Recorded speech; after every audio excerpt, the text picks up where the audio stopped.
में चमके, जैसे भोर के उजियार। तोर चाल देख के हो जाते दिलवा मोर बेकरार। गली गली में चर्चा होते तोर सुंदरता के बाद। तोर माया में पागल होके घूमत हवन दिन रात।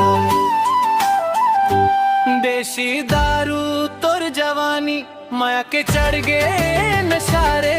तोर नैनन के जादू माँ मोर दिल हो गे फसारे। देसी दारू तोर जवानी गजब करते असर। तोर बिना ए रानी मोर नहीं लागे अब शहर।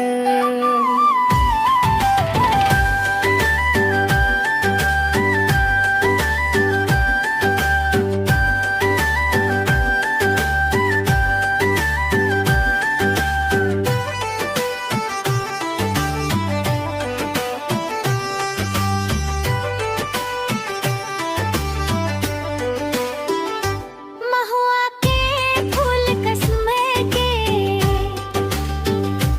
तोर अंजरा की खुशबू। तोर संग जिए बर चाहा बन के जन्म जन्म के रूबरू। मोर सपना के रानी तैं मोर दिल के अरमान। तोर संग लिखना चाहूं मैं, माया भरे नई कहानी। देसी दारू तोर जवानी माया के चढ़ गए नशारे। तोर नैनन के जादू माँ मोर दिल हो गए फसारे। देसी दारू तोर जवानी गजब करते असर। तोर बिना ए रानी मोर नहीं लागे अब शहर। देसी दारू तोर जवानी सबले निराला रंग। तोर माया के गीत गवत कट जाही मोर संग।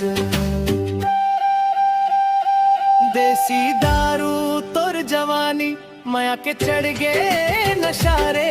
तोर नैनन